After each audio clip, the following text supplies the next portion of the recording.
Buhari's death, Nnamdi Kanu's prophecy fulfilled. IPOB. The indigenous people of Biafra reacted to the death of the former President Muhammadu Buhari in London. IPOB said that Buhari's death is a fulfillment of the prophecies of its detained leader, Nnamdi Kanu. The group recalled how Kanu had in 2017 disclosed that Buhari died in a London hospital and was cloned by an imposter.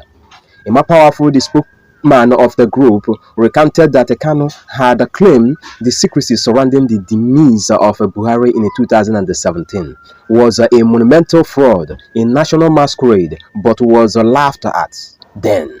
A statement by Powerful said, the indigenous people of Biafra, IPOB, under the leadership of our incarcerated prophet and the liberator, Nnamdi Kanu, wishes to formally acknowledge what the Nigerian state, after years of elaborate deceit, finally admitted through its perennial loudspeaker, Garba Shehu, that the man parading as Muhammadu Buhari has indeed passed away. We only ask, which one of them exactly?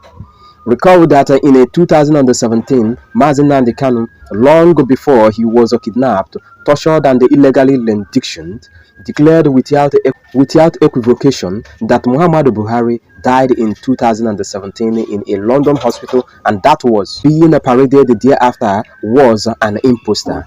That was the reason then APC government, led by the late Abba Kyari and the Abubakar Malawi, launched Operation Python Dance to kill Nnamdi Kanu. He called the secrecy surrounding the demise of Buhari in 2017 as a monumental fraud, a national masquerade, and was laughed at. Verified, mocked by rented saboteurs, and even called mad by supposed intellectuals who could bury past a simple facial recognition text. Now, precisely 2 years after the expiration of the second term of Buhari, as Nnamdi Kanu predicted, the truth has stumbled in a wearing boots. Nigerians are only now being told that Buhari is dead. How convenient. IPOB insists that the world should apologize to Kanu for doubting his claims that Buhari died in 2017. Powerful added, let us be clear. The world owes Nnamdi Kanu an apology, not just for doubting him, but for persecuting him for telling a truth their cowardice could not stomach. A truth so potent, it terrifies Asurok more than any armed rebellions ever could. We asked who signs the billions in his name, who traveled abroad to negotiate arms deal and treaties, who contested in 2019, who was re-inaugurated in 2019 and moved around with a different year structures and signature.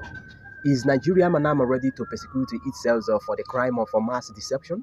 Nigeria were not only lied to, they were criminally defrauded by their own government. Elections were conducted in the name of a man who, by their own admission, was no longer alive.